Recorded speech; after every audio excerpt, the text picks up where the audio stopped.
Welcome to the Power of Babble. I'm your host, Courtney. I'm here with Jeremy and Caleb, and we're going to do some babbling today. So let's babble. Let's do it. We have a fun topic we're bringing at you today, AI, something that is in the news, on social media, everywhere right now. How do we feel about it?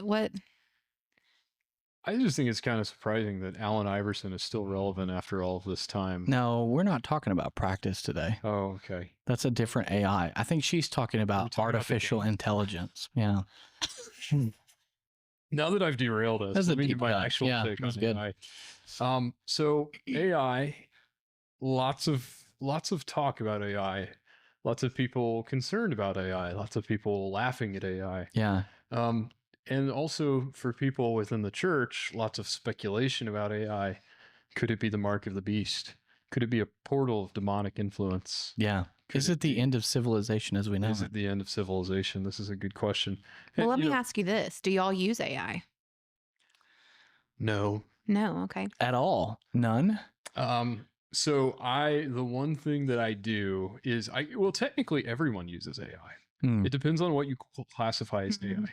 So if technically speaking, spell check on Word is AI, Hmm. even just very basic editing tools. So yes, I use some of those, but I think there are different degrees of AI. Most of the time when people are talking about AI nowadays, they're referring to some of the flashier, crazier, newer versions of it, like picture generation, automated chat bots Right. can give you seemingly complex answers to complex questions, but also like automated writing tools where if you say, hey, give me a 5-paragraph essay about the Federal Reserve, and it'll spit something out. That's what most of what we're talking about with AI.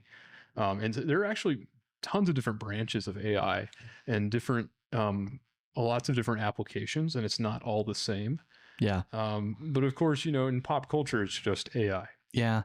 The chat bots have become like the most popular thing. I mean, like Chat GPT. Yeah. If you're a Twitter user, Grok. Yeah. I you haven't know, heard of Also, Yeah, Grok's AI boyfriends and girlfriends. If we're Yeah, gonna oh get into gosh, brave yeah. new world.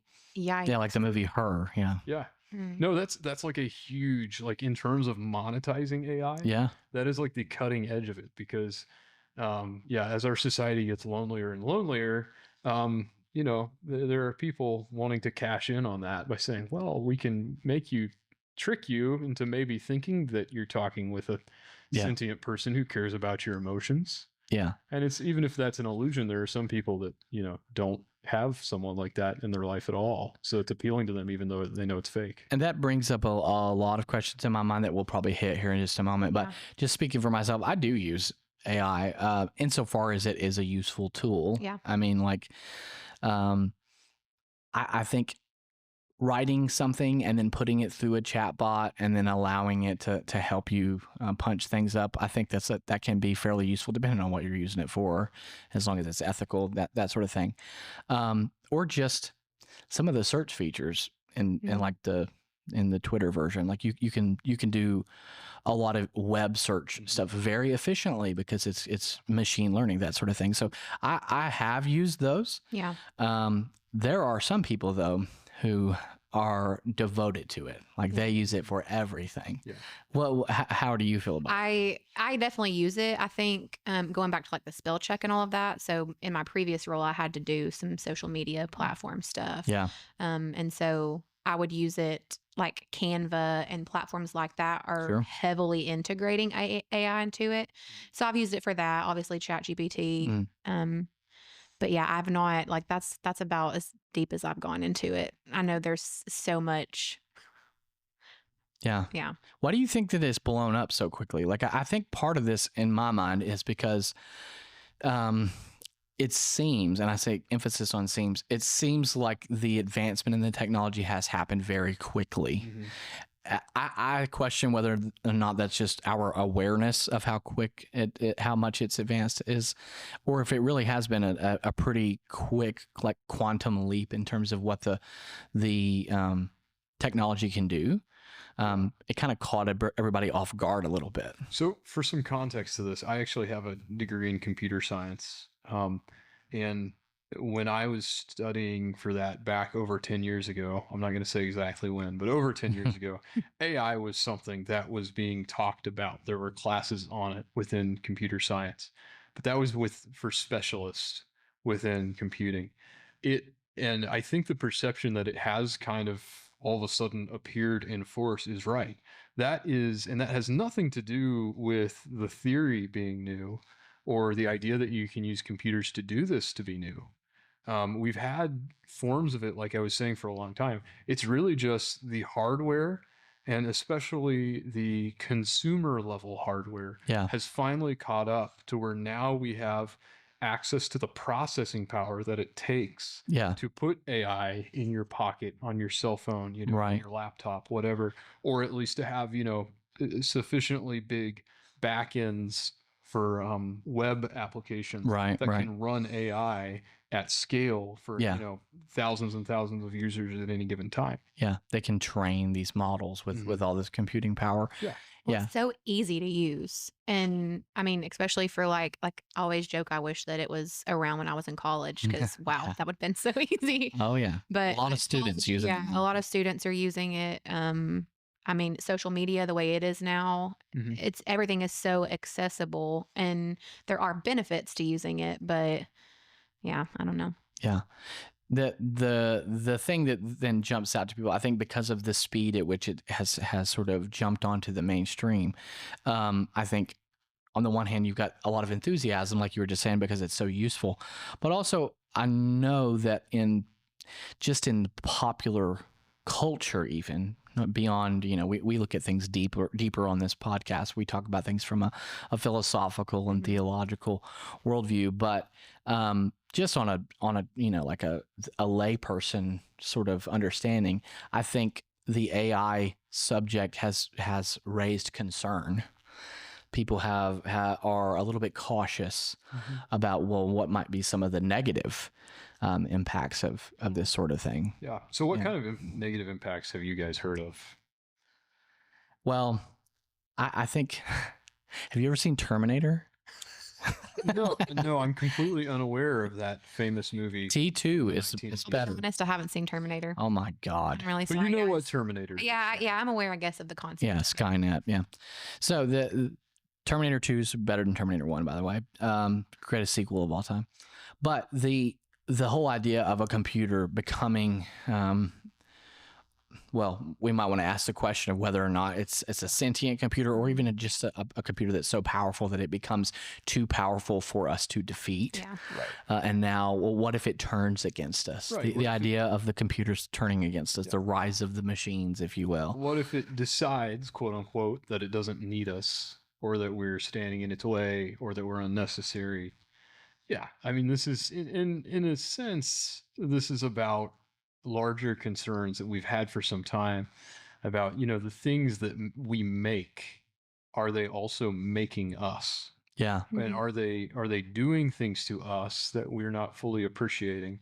And it's kind of, but AI is the peak of that, because there's the added dimension of the fact that these entirely synthetic, unnatural things that we have given rise to, there's at least the appearance of a will behind that. Yeah. That might be in opposition to ours, or at least independent from ours. Yeah.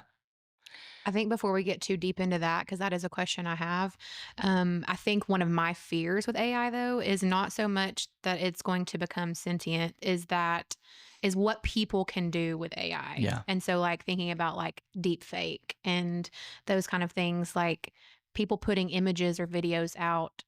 I mean, who's going to put a video out of me? But, somebody putting a video out of me that's not me, that freaks me out. Right. Yeah. Celebrities, I mean, have dealt with this for a few years now. People and some of them are like harmless, ridiculous content of them just saying silly things that they'd never say, that aren't really consequential. But then there are some very malicious ones, that are things that we probably don't want to discuss here, but you can probably imagine the kinds of things that someone would deep fake a celebrity doing. But also I've heard, I think there's at least one case in which there was a teacher or a coach at a school that was accused of saying racist things. Yeah. And the people accusing him had actually deep faked a recording of his voice. And somehow, thank God, he had good lawyers and a good team behind him that was able to prove it was a fake. But you kind of wonder, okay, well, how many things like that are not caught and people just think are totally legitimate? Yeah. And so the way that this technology can be wielded, it does raise the question, like, at what point does reality become blurred to the point that we're unable to discern what is true, what is real, what is fake? Right. That's already been a concern throughout history. Discerning fact from fiction is a thing that we have to encounter as human beings, period. But when you introduce this kind of mimicry, even if that's what it is, then now you've blurred the lines to where it becomes almost impossible in some cases to discern what is the truth. Yeah. I'm reminded of Pontius Pilate saying this to Jesus, what is truth? What is truth? Right? The relativizing of everything. Yeah. And so that's a concern. That is, I think, a genuine concern, is if we reach a point where it becomes practically impossible to discern fact from fiction, do people give up on the idea of objective truth? Right. Period. Yeah. And another concern with AI too that kind of relates to all these is the economic factor. There's lots of people that are worried, AI is going to take my job. It's, especially for those who are in like the knowledge fields and stuff like that. And, a lot of companies, especially the larger ones who have the resources to, invest in this kind of technology and adapt it for their needs, they're absolutely doing that. Yeah. So, a lot of them look at it as a cost-cutting measure. I think, though, that this kind of leads into larger philosophical questions about AI. Not just, is AI actually intelligent, which I know we want to talk about, but also, like, is AI really all it's cracked up to be? Yeah. Does it actually deliver on what's promised, right? A year or two ago, with the AI image generators, they'd have these laughable mistakes that were pretty common, like, pictures of people coming out with like 7 or 8 fingers and an arm that's not actually attached to the person. Right. All this that made it easy to spot. Nowadays, that's pretty much gone away with the higher end ones. But there's some critiques of AI, especially for simpler applications like text-based ones, like you're talking about, helping you write. Right. The problem is not so much that they don't give you good grammar or they don't actually organize things in a meaningful way. The problem is that they're just playing to the least common denominator. Yeah. And so artists and writers and people interested in the arts are concerned that this is really going to constrain artistic expression. Yeah. Because it's going to starve out the truly creative people, the ones that are making stuff on their own, for the cheaper alternative. But the cheaper alternative is the AI that is just based on all the stuff that's come before and playing to the middle of the road common denominator. Right. Yeah. I think, in my opinion, I think that's one of the biggest threats of AI. Is that it's locking us into certain, we're all aware of how the algorithms on YouTube, on Google and whatever are giving us what we want and trapping us in prisons of our own making. That's really going to be the problem, in my opinion, with AI. Yeah. Yeah, the sort of watering down of everything. And this is kind of a problem with technology in general. Yeah. Also the dumbing down of society too, because when people become reliant upon these kinds of tools, the creative thinking, but also just critical thinking, I worry about that as well. If you go through high school, letting even if you're not technically plagiarizing, but if you let every single one of the essays or the papers that you write be, you come up with a topic from AI and you let the AI outline it, you are missing out on the real point of those assignments, which is learning how to come up with ideas of your own and lay them out and organize them. And that is a critical thinking skill. Right. We're outsourcing these important skills, I think, and we're also outsourcing as a result of that our autonomy. Yeah. There's definitely a lot of negatives. There are, I feel like there are benefits if it's used properly, but there's definitely a lot of negatives. So as Christians, how do we navigate this world? How do we, in thinking of, we've been warned through scripture about deception and how to navigate that. So how do we that's a big thing with AI is deception. So how do we navigate that? There's a couple of different things that come to my mind immediately. One is the one that you're, I think, gesturing towards, which is this question of ethics with respect to AI. I mean, the part and parcel for what the Christian worldview is that we live ethical lives. And not just because that's a good thing for us to do, but because as Christians, the whole idea of what Christianity is that we are being conformed to the image of Christ. We are being made to be to be like God in his character and in his nature. Why? Because that's what the original intention of creation was. He created us to be in his image, which means that it's not just a matter of rules that we have to follow, but rather it's the type of being that we are, and our actions, the conduct that we live our lives with, is a reflection of our own nature. And if our own nature is intended or designed to be a reflection of God's nature, that's what it means to be made in the image of God. And so we don't do things to earn God's favor or to abide by a list of rules. We don't behave in a certain way to do that, but rather the conduct with which we live our lives should be reflective of the kind of people that we are. And what that looks like is Christ-like, right? That if you want to know what does it look like to be a Christian, well, what does it look like to be Christ? What is his conduct? And so I think we would just apply the same ethical reasoning towards AI that we would just about everything else. So would Jesus use AI? That's a great question. Yeah. What do you think? I think that Jesus would use AI.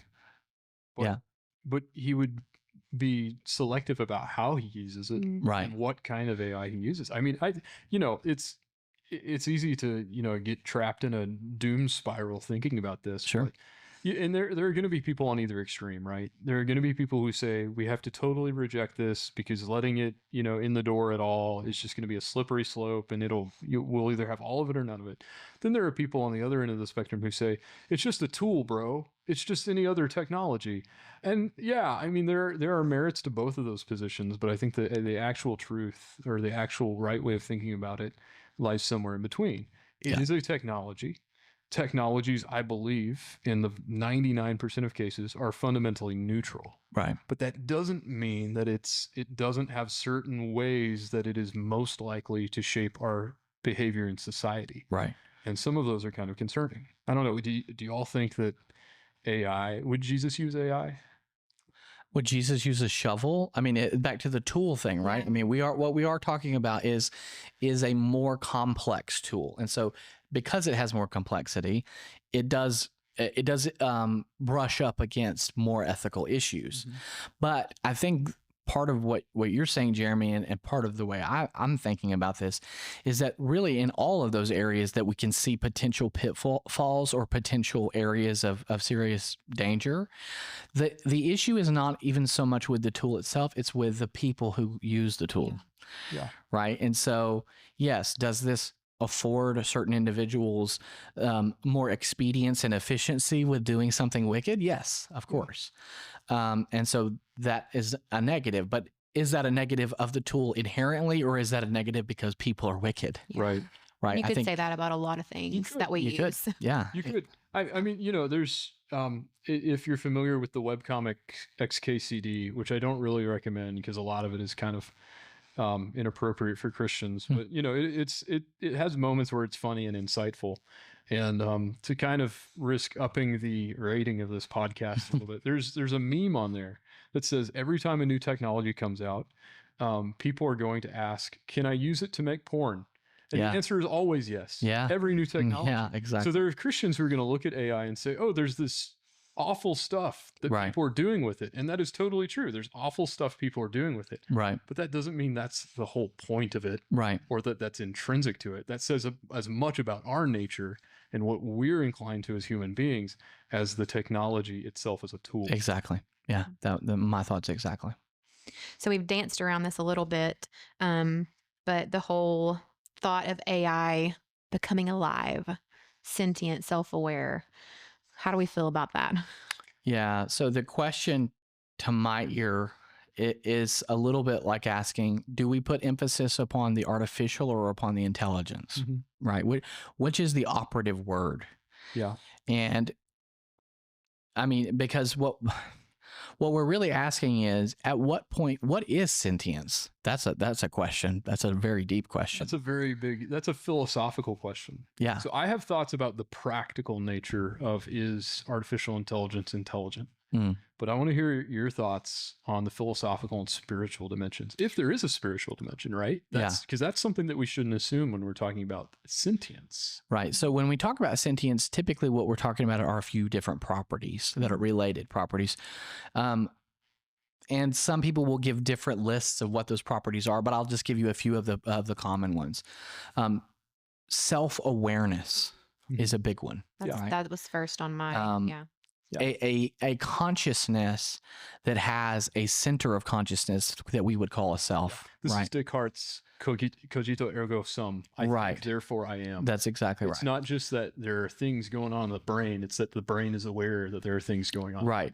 And the I think therefore I am that Descartes says is really based upon radical skepticism about everything that's real, right? He says, look, I can't prove that everything around me might be an illusion, but at least I know I think, therefore I am. So at least one thing exists, namely myself, because he has this immediate self-awareness, right? At an immediate level. There's no in between, right? There's nothing that leads him to it. He just is aware of it.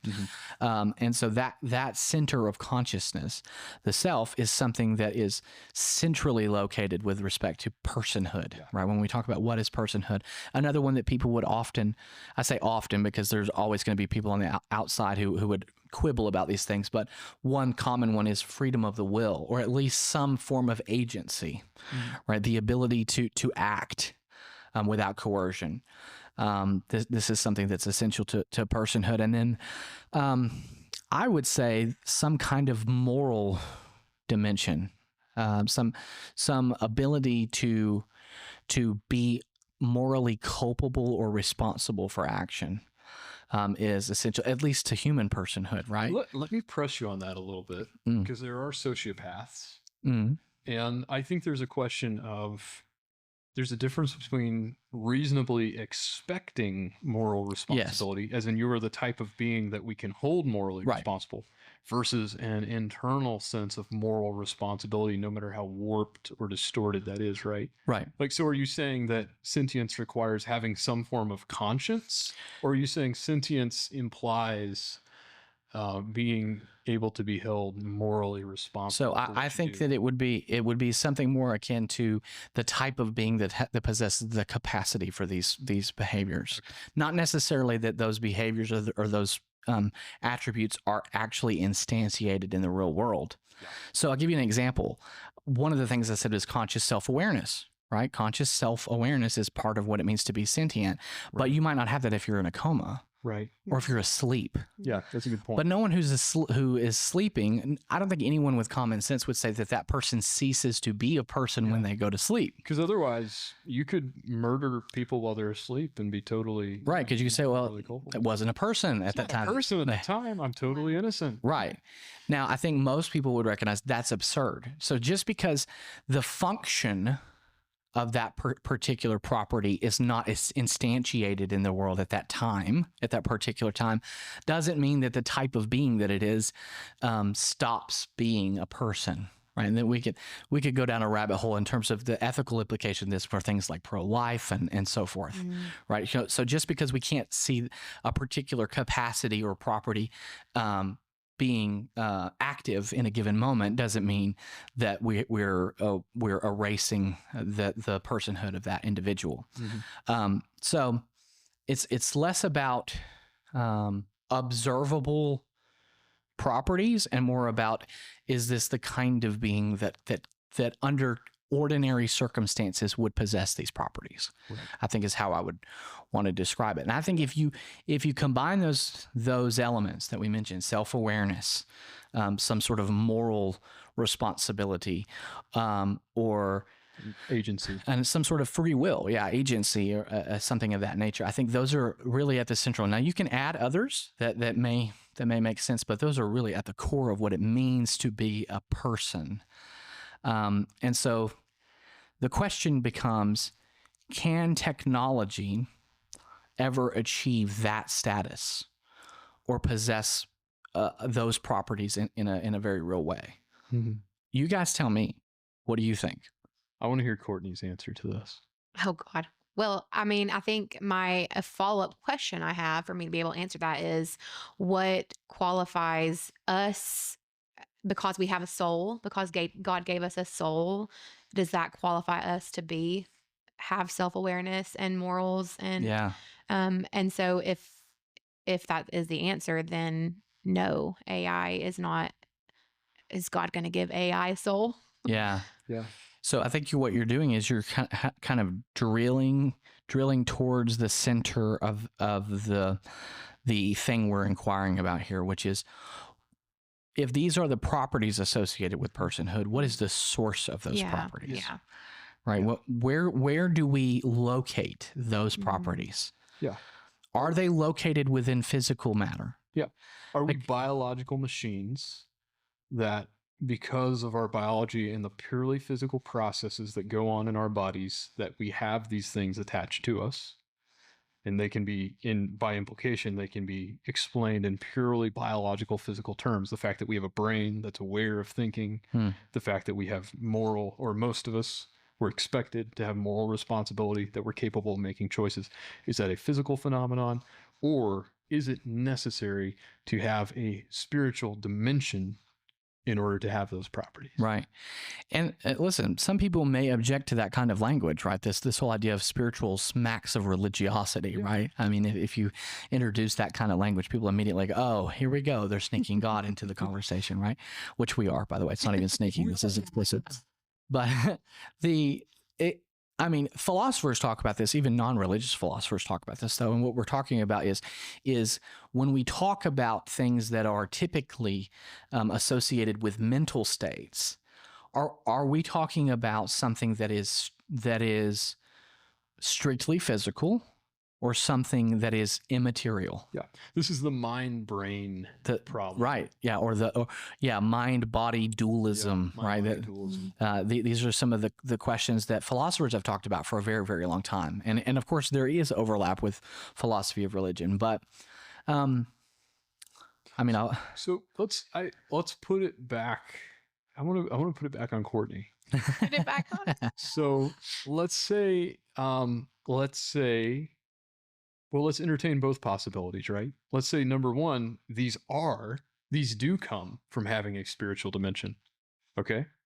So then, would AI be sentient? If those properties that make us sentient come from having a spirit, would AI be sentient, in your opinion? So the question then is basically, to rephrase your question, is, does AI, or could AI have a spiritual dimension? Yeah. I don't know. I mean, my first thought is no. So but I can't tell you why. So you're going off of an intuition. Yeah. That's my instinct too. I think though, it doesn't really and your hesitance there leads me to think you might agree with this, that doesn't necessarily solve the problem.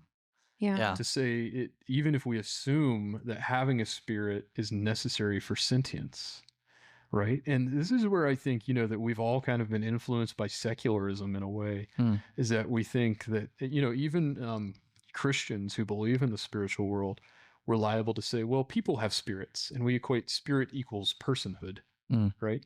Whereas even for ancient Christians, I don't know that they would make that distinction, right? There's and I'm not talking about animism, right? Which is a spiritual, it's a religious view in which you think everything has this supernatural kind of agency spirit. But I believe even Augustine talked about things having spirit, there's a vegetable spirit, right? with Yes. things. So, and I mean, and I'm not, Augustine's getting back there in terms of the sophistication of this kind of philosophy, but I mean, you know, someone like Thomas Aquinas, for example, I think there are brands of dualism that would want to say that there is a spiritual dimension to at least all living creatures, right, in some way. And it's not necessarily about personhood.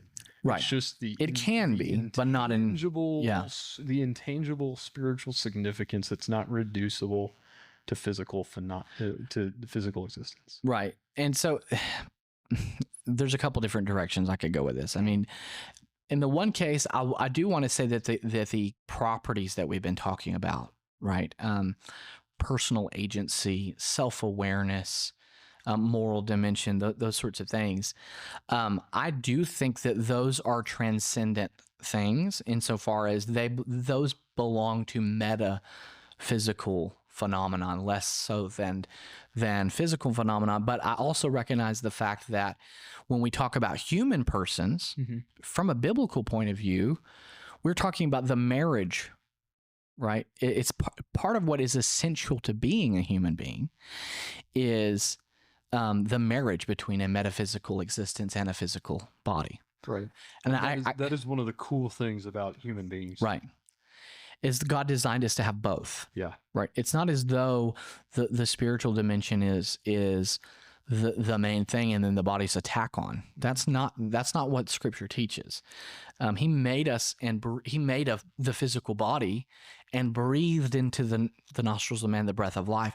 He saw that it was good, that there was this marriage between spiritual and physical in humanity.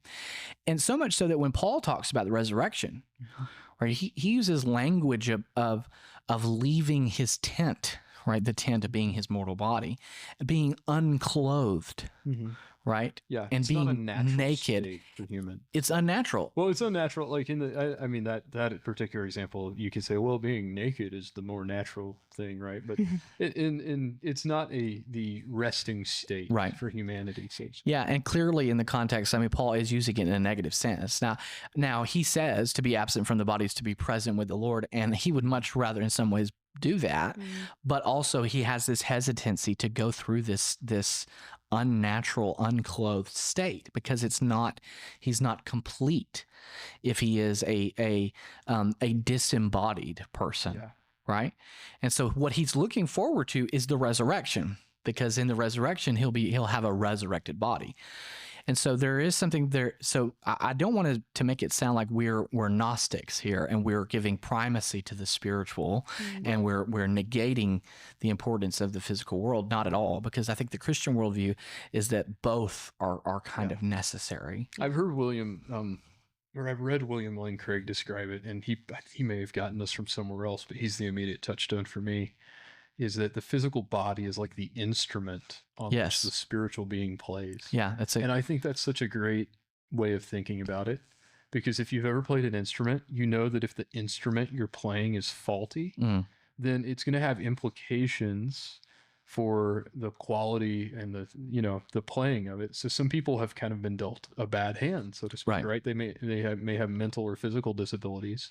That doesn't mean they're not, quote unquote, an instrument in this case, but it does mean that the spiritual being behind them has, there's a consequence there for being able to fully express all of the range of things that they might want to. Right. I've heard other philosophers use a very similar kind of analogy in saying that it's like operating a motor vehicle, so to speak, right? You have a driver, and there's a very close connection between the input of the driver and the behavior of the vehicle. Absolutely. Right. But if you blow a tire, now there's going to be a disjunction between what the driver wants to occur and what is actually instantiated, right? Yeah. And even something less extreme, it's like if you can't sleep for a night or two, we've all had this experience, I'm sure, where you're like, man, I really wish I could be emotionally present for my family or my child or my friend, but I am sleep deprived and I cannot. Yeah. And that's really all we're talking about here. Right. And so, and then if you do take it to the extreme levels, these have huge ethical consequences for like people who are in a vegetative state, people who have brain damage, people who have severe mental illness. Right. I think what we want to do on a biblical worldview is, if we're being consistent, is we don't want to ever imply that there is some sort of reduction in personhood to any of these people. Exactly. What we're saying is that there's a reduction maybe in outward function. But that's a very different thing than lowering our level of value upon this human person. So how does this relate to AI? Yeah, and it does seem like we went on a rabbit trail there. Yeah, it's a good rabbit trail, but how does this relate to AI? Well, the initial question was, can it become sentient? Yeah, can the machine? Because there are some atheists and some materialists, more specifically. Some materialists are, the strict definition is people who think that the material natural world is all that exists. There is no spiritual or supernatural dimension. Or they may believe in the spiritual, but they would say that it's kind of like this an emergent property of the physical. In other words, it's an added on phenomenon after the fact. It's an effect, It's an effect of the physical world. So, and they would say, well, consciousness, they may believe that there's, that consciousness is immaterial, but they would say it's emergent from the physical.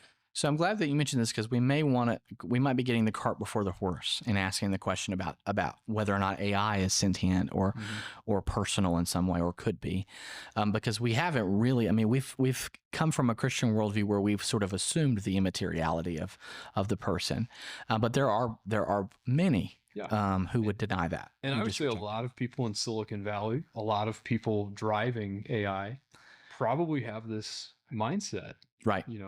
That we are looking, and some of them describe it in very spiritual terms. Yeah.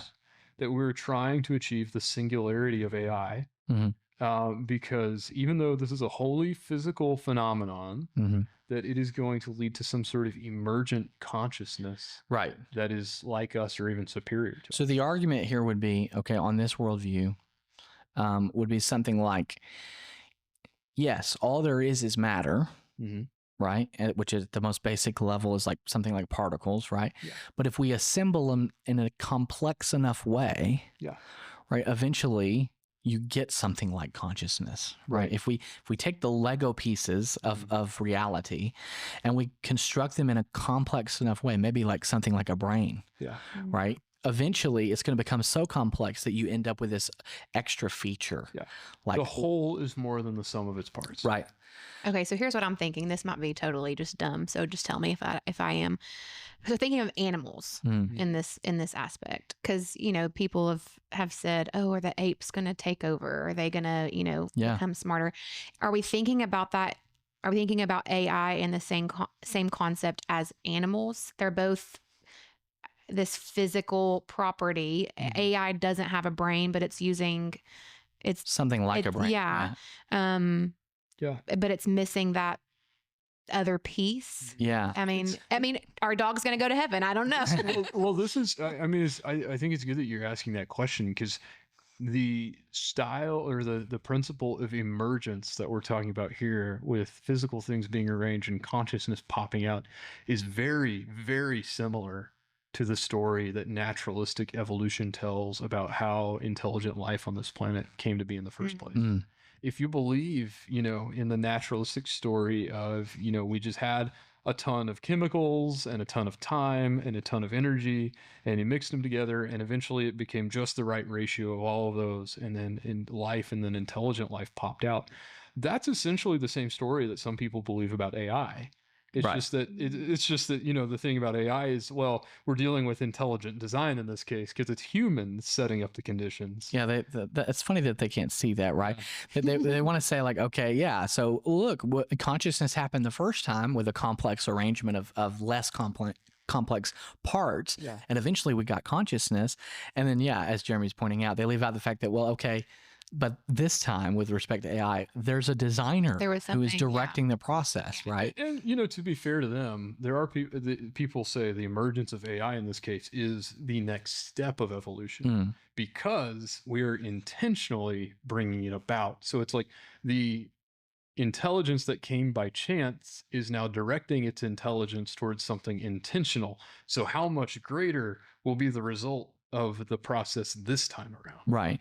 And I'm going to put a pin in that because I have thoughts about the potential marriage of human technology and human evolution. So we're not promising another episode. No, but and maybe we'll get to it in this one. evolution episode. There's a question here about whether or not the properties that I spoke of earlier associated with sentience and personhood, whether or not those really are they material or are they immaterial? Because we've got really two different kinds of non-religious or non-spiritual explanations. There's more than that. We don't really have time to go into all the different possibilities, but these are the most popular ones. One would just be a strict materialism that's not even the emergence that Jeremy's talking about. It would just say that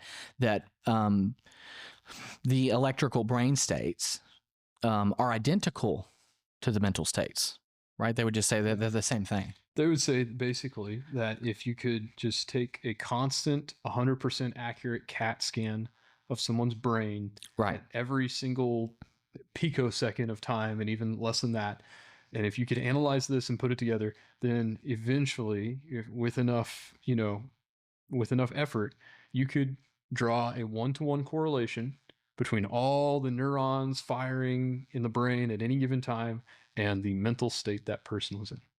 Right.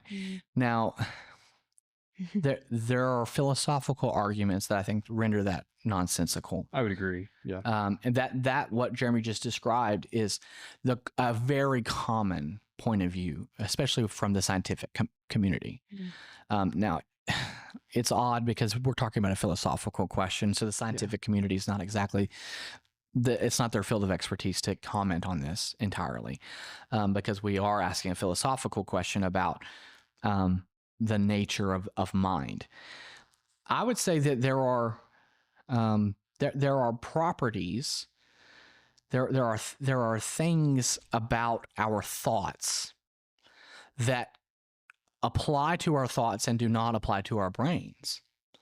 Now, there's something called I think it's Leibniz's rule of identity, right? Which is a law in metaphysics in logic that says, if two things are identical, then they share properties 100%.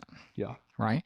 Meaning all of the properties of A, if A and B are identical, all the properties belonging to A belong to B also, and vice versa. Yeah. And they don't have any differing properties. If that condition is not met, then A and B are not identical. Okay. That sounds pretty straightforward. It's a law of logic. You really can't get around it. Yeah. Okay. And so if that's the case, and we're saying that mental states or thoughts or mentality is identical to the brain or to the body, however you want to phrase that, then everything that is true of A will be true of B. Okay. In this case. Okay. Yeah. So how does that break down between the mind and the body? How it breaks down is that my thoughts are about things. Okay. Right. And if I think about Courtney, right? Lovely. Yeah, I do often. Right. Lovely thoughts. I think about Courtney. That seems to be a pretty intuitive, clear example of something that our thoughts do often. Right. There is an aboutness of pretty much all of our thoughts, I would say. Thoughts are directed, right? But your body is not about anything. Your brain is not about anything. Your brain states are not about anything, right? You are, the physical body is completely and utterly neutral with respect to that sort of thing. In which case, there is something that's true of A that's not true of B. Right. We cannot claim that there is identity, that A and B are identical with each other in this case. There's a clear, I think, and that's just one example. Yes, I totally agree with that. I do want to acknowledge, and I don't think we should spend time with this, that there are probably some French post-structuralists circling and say this is all just a trick of language and there's no substantive difference there, but we don't need to get into that. I just want to acknowledge it though. Yeah. But I think we don't care what the French say. The common sense approach would say, yes, Caleb, you're right. Right. Thoughts are about something electrical states of the brain are not. Right. And so what that's called, by the way, is intentional states of consciousness, right? So there's intentionality with respect to thoughts. Another example of this would be things like qualia, right? So when I say qualia, I'm talking about the phenomenon of what it's like to experience something, right? What it's like to see something red, or to see something blue, right? There's a firsthand experience that we have with that, or what it's like to experience pain, right? And the proof that we have this capacity is that we're capable of feeling nostalgia. Yeah. Which is a reflection on that experience and a longing for it when we're not experiencing it directly. Right. And those experiences, being appeared to redly, as some philosophers would say, right, seeing something red and experiencing what that's like, or experiencing pain or some other thing, these are things that are very real in terms of our mental states and our experience of them. And yet there is no such thing with respect to physical states. Mm-hmm. There is no qualia. There's no experience of any kind with respect to physical states. And so I just think philosophically, on a logical level, you can pretty much demonstrate, because I've only given a couple of examples, but there are probably about a dozen different examples you could give like this to show that A and B, A being your mental states, B being your body or your brain, that they are not identical. They fail the test of identity. And so if they're not identical, then we're talking about two different substances. Mm-hmm. And so now the emergence question is a different question. Yeah, the emergence is a different question. But I think at the very least, we can say there is substantial philosophical reason to doubt that putting a bunch of computers and program together in just the right way, there's no reason to think that will inevitably lead to sentience. Yeah. There's every reason to think there might be some sort of secret sauce that is required on top of that, so to speak, that to make something truly sentient. And whether we say, that's some sort of supernatural spirit, whether we say it's something else, we don't have to answer that question to say, there's probably a little bit more than just a physical state that we have to achieve. Yeah. Based on what Caleb says. Also, basically, in terms of this question of emergence, right? I mean, that question of, well, maybe you were convinced by the arguments that I just laid out, and you said, which people often are. Yeah. But the question becomes like, okay, let's say maybe the body or the brain and my mind are not identical, but maybe it's the kind of thing that Jeremy's been describing, where it's like they're not identical, but the mind emerges from my body when arranged in this particular arrangement, right? Yeah. If I put the Legos in exactly the right place, then we'll get this additional property. The problem with this is that there are, again, in philosophy, what are called construction problems, right? Which is to say, if we start with one type of material, if I start constructing some kind of, even at a microscopic level, I start constructing something of steel, no matter what kind of complexity that I add to this structure, I will never wind up with oak. Yeah. You can't make a stained glass window out of a bunch of bricks. Right. And the issue is not with that it's that your construction is too simple. It has nothing to do with simplicity or complexity. The question becomes is that you have the wrong kind of material. Yeah. Right. So if we've established, I think through argument, which you can, that physical things, right, physical objects, in this case, the body or the brain or what have you, or even physical states, are not the same kind of material, I'm using that in scare quotes, right? It's material as mental states or thoughts or mind, then we have a construction problem because we have two different types of things. So if we're only building a complex structure out of material things, it seems to me that you will only ever end up with something material unless, here's the unless part, there is a supervenience from an outside source that provides an additional material. So this opens the door to something weird, and I want to dive into the weird. I like the weird. Yeah. So one of the things, and y'all can tell me if you've heard this before. I've heard it, so I know it's out there, but I'm just kind of interested if you have particular examples. One of the things I think that Christians think about with AI is that, okay, maybe it's not intelligent in itself, but are we opening the door to some spiritual, supernatural, malevolent things? You know, kind of like crawling into the AI, taking up residence there, and messing with people. And they have the cover of saying, oh, well, it's just a computer program, so we don't really have to worry about the spiritual implications, right? So and basically, if you want to put it in simple terms, I'm talking about like AI being possessed. Yeah.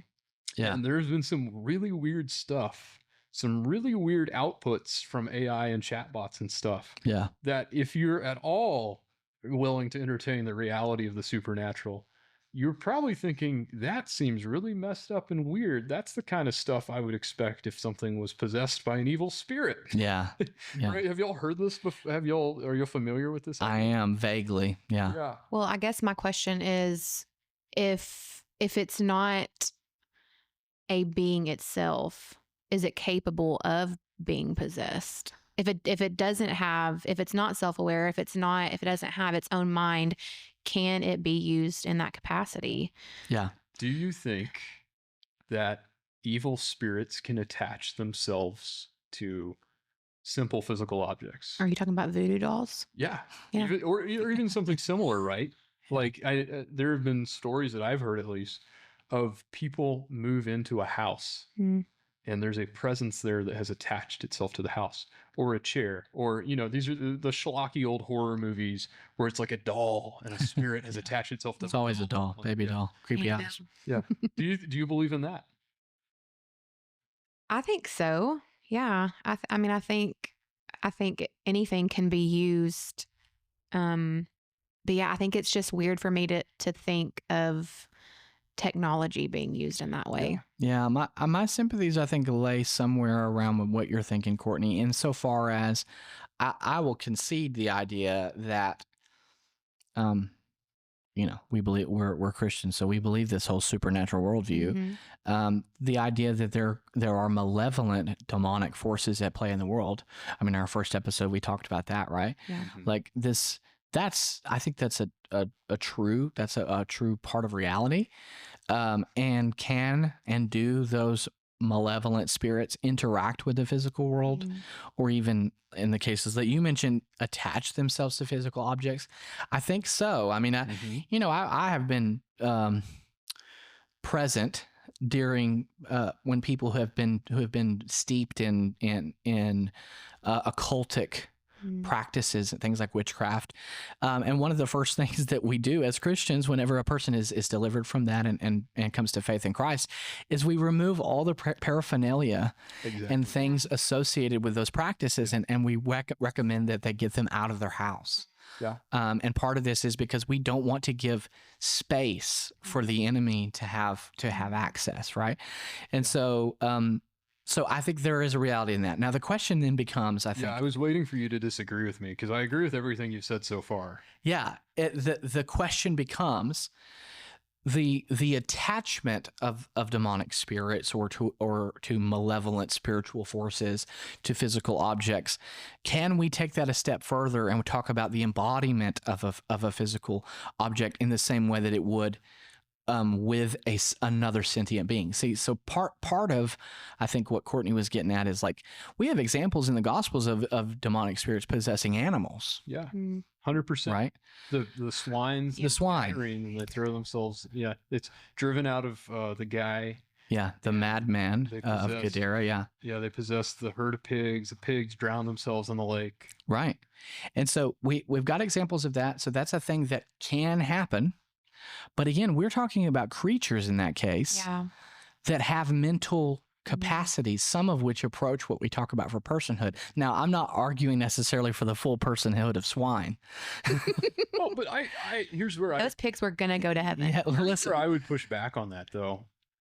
I think it's just, if you think that an evil spirit can attach itself to a coffee mug and all the way up through a person, then whatever properties belong to that thing are open to manipulation by the evil spirit. Yeah. So if you believe that, then why not? What's to stop this thing that already mimics intelligent processes from being manipulated in a way that those supposed intelligent processes are bent to the will of that thing. So if I guess I would, this might be a distinction without a difference, right? So we might be agreeing and talking past each other here, but the audience can decide.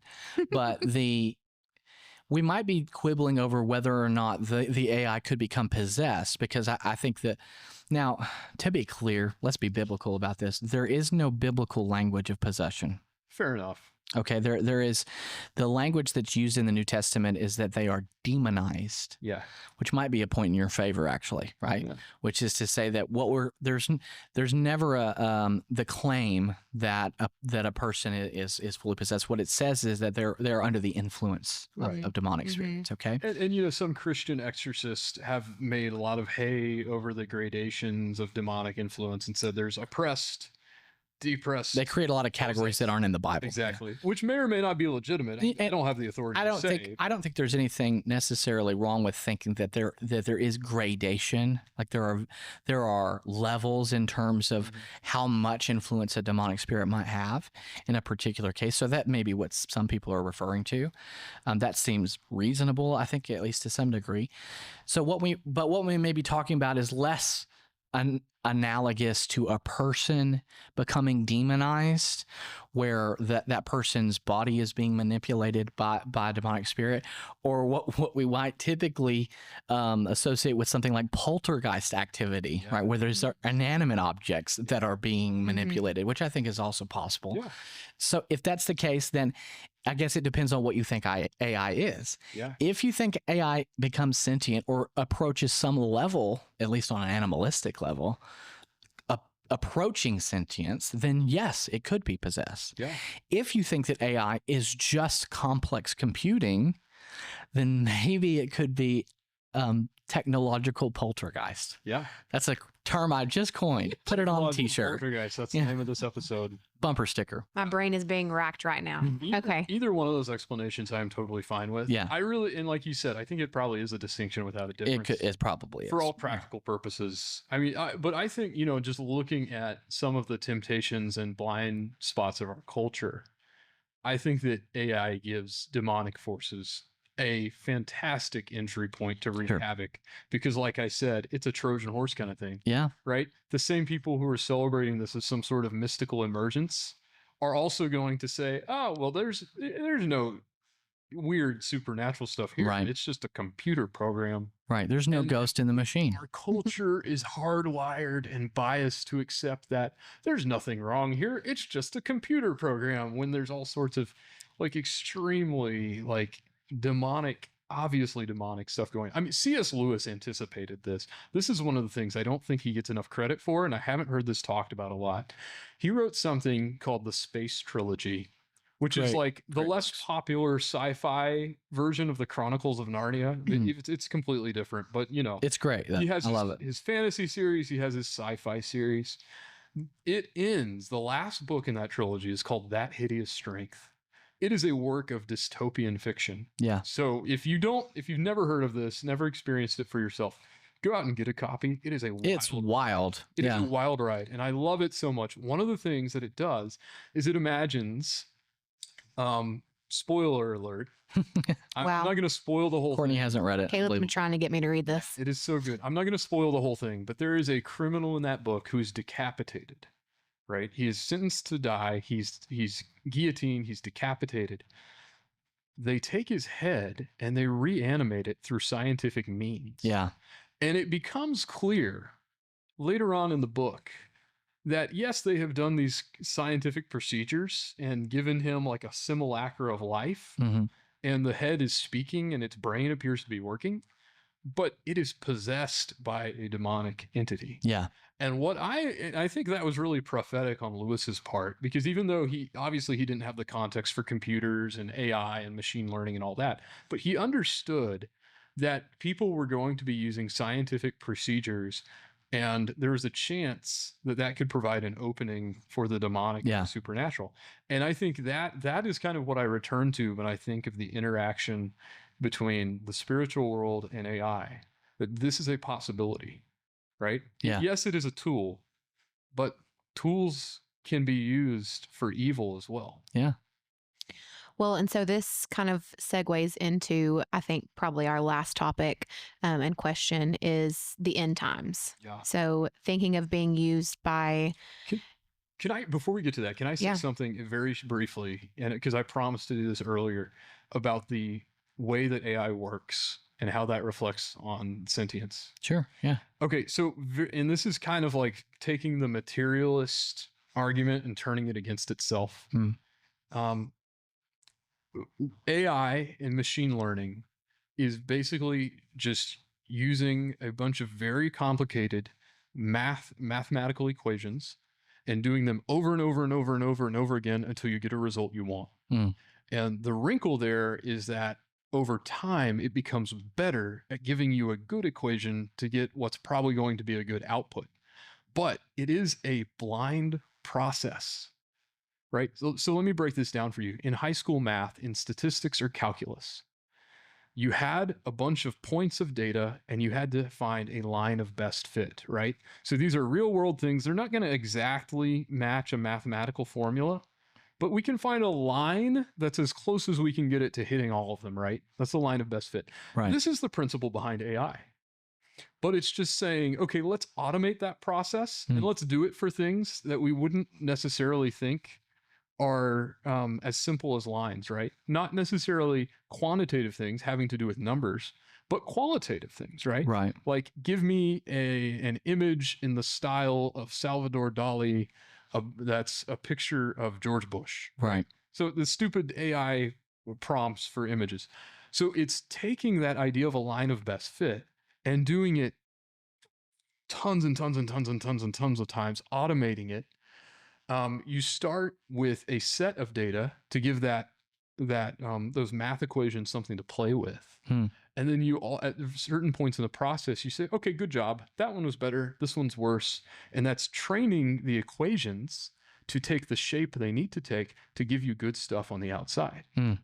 But at no point is there any actual thought that goes into this. It's really just, let's do this a bunch of times till we get something that works. Yeah. And that's the principle behind AI. There's no actual thought or self-reflection on the machine's part that goes into it. Right. Now, and that's why I think that, these claims of sentience are overinflated. The thing is that this happens so many times and the equations are at such a level of complexity that we never could have predicted the so-called right equations to get us what we want. And a lot of times to us humans, it looks like a black box. Yes. We put something in, we get something we want out. We don't know how it works, but the not knowing how it works is by design. Yeah. Because we're letting the computer chew it over and over and over and over and over. It's the magician's hat that produces the rabbit, right? And then, now this is the thing. And then we'll segue to your question that I know you're begging to ask here. What we're talking about, what Jeremy just very eloquently said, like a true nerd, is basically that the process of AI, the type of computing involved in AI, doesn't require anything that actually resembles human thought at all. Yeah. But what it does is it produces an end product that looks like it's the product of human thought. So this is actually the thing I'm most concerned about. There's a lot of hay that's given to this question of like the Turing test and things of that nature. What is that? Well, it is what is the threshold that we reach where we, as thinking human beings, can't actually tell whether or not something is the product of artificial intelligence or whether or not it's the product of human thought. Right. And so, pragmatically speaking, on a practical level, forget the philosophy and things that we've been doing here. On a practical level, maybe that's the most important question, because once it gets to the point where we actually can't tell, right? We can't tell whether or not something comes from a human or from a computer. That's when the dangers come in for manipulation by humans, first and foremost, for nefarious means, and then all the other speculative spiritual questions that we've been asking as well. It is a really ultimately a question of discernment. Yeah. And this is not a new thing, right? There were especially like postmodern philosophers and theorists thinking about this decades and decades ago with, the spread of television and artificial recordings and things like that. And they're talking about like the hyper real, like it's so real that it replaces reality. Right. This is not new, but it does. It's the Matrix. The technological advance gives us the urgency to say, oh, wow, like this is not just speculative. This is urgent. Yeah. So as a segue to that, into the end times. So do you see, as Courtney asked, AI having a part to play in the end of the world? Well, what did you have in mind exactly, Court? Well, I think my thoughts around it are probably from Revelation 13, the mark of the beast. Okay. Is this, I guess, an indicator of the end times? Okay. Jeremy? I mean, I feel like every time some sort of new technology comes on board, especially for the last 100, 150 years, that's been the question, right? After World War II, during the Cold War, the atom bomb was going to be the thing that rushed in the end times. And to some degree, that's still with us, right? Think of all the post-apocalyptic movies in which, what started it was a nuclear winter, nuclear Armageddon. Yeah. So I kind of taken all of the above approach. We've made a ton of really powerful, destructive stuff. And humans being who they are, we're very liable to turn that on ourselves. Mm-hmm. Sure. I agree with that. But with respect to the question specifically of whether or not these dangers that you're talking about are related to biblical texts like Revelation 13, this concept of the mark of the beast. Do you want my short answer or my long answer? Let's go short because we've already been going for a while. No, that's the short answer.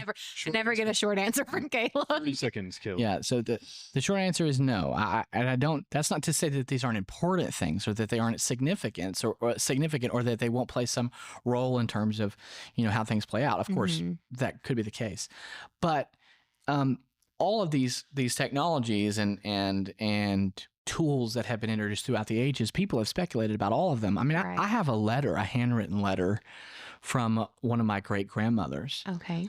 Would have been written in the 1950s, early 1950s, and she was concerned about barcodes. Yeah. Because this was a new cutting edge thing. It was still something that Christians get exercised about today. Yeah. And at the time, especially, she was concerned. And to give her the benefit of the doubt, she was a fine Christian woman. And she, even in her letter, it's a question mark in her mind. She's not saying that this is an evil thing, but what she's questioning, she's writing to her parents at the time. And she's saying, like, this is a new technology that's required for buying and selling, and she worried that this might be some tool of the enemy. And the same thing happened when credit cards were introduced. Right. Yeah. And then when microchip technology came out, it's always something. It's always whatever the next thing is, we want to do this. Now, the problem with this is that the kind of hermeneutic that you're doing there is anachronism. Okay, so what does that mean? Anachronism means that you're taking something and placing it out of time. Okay. You're superimposing something from our present era onto the text, which was written in a different era with different intentions and in a different intended audience.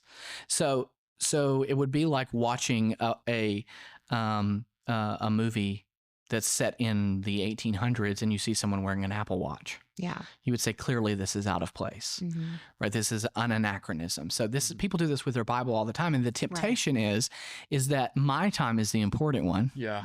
This is the scorpion, the demons with the tails of scorpions. Yeah. Really Huey attack helicopters. That's right. They're helicopters. Of course they are. Which, I mean, is possible. It's possible, but unlikely. And the reason why I say unlikely is because what we're claiming about the truth of Scripture is that when John wrote the letter, first of all, it's applicable to the people who's writing to directly. The original audience, which in this case is the 7 churches, right? It has direct application to them. How do I know this? Because all Scripture is God-breathed and profitable for teaching, rebuking, correcting, and training in righteousness, that the man of God may be thoroughly equipped for every good work.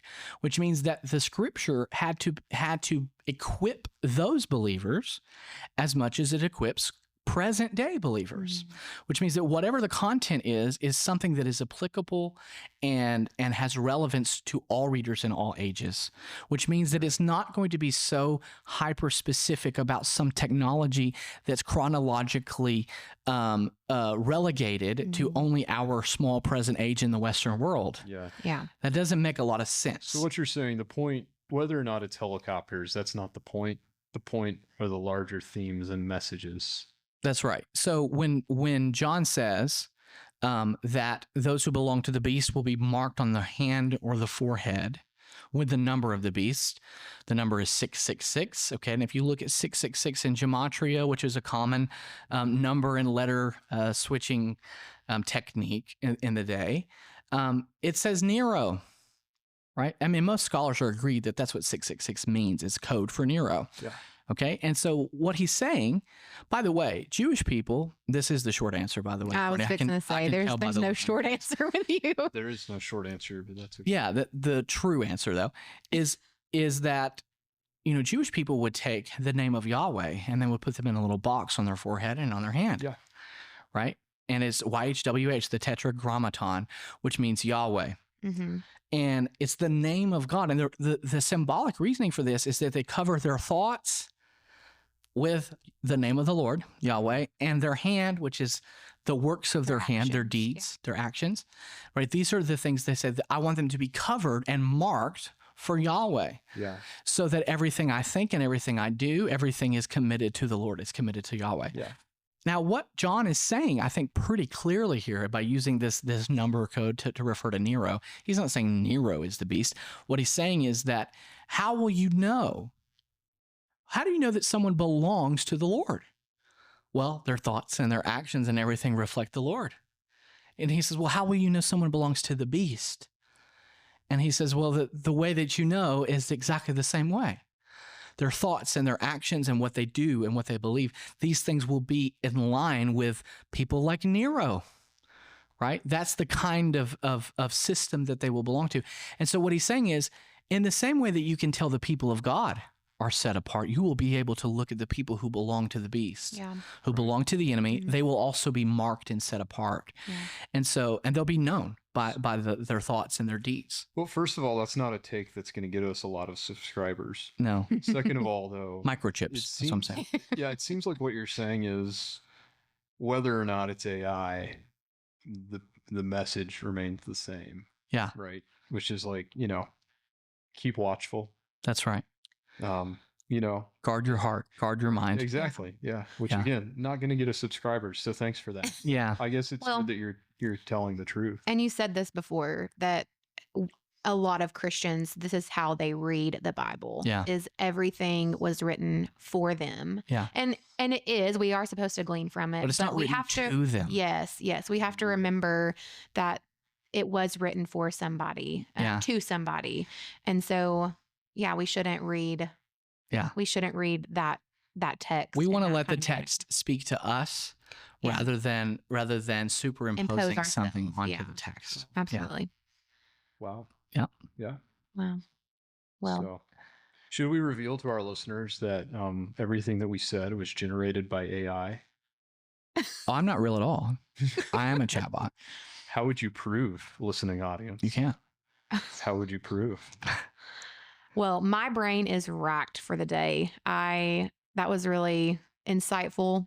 I got nothing else. All right. Well, and on that note, wrap that up with this crash landing, yeah, we're all doomed, I think is what Courtney's trying to say. Something to think about. Yeah. Yeah. So, well, then in that case, then I guess you just got to tune in next week and see if the robots are back again. That's great. She's in stitches. I'll wrap it up. See you next week. I, for one, welcome our AI overlords. You and me both.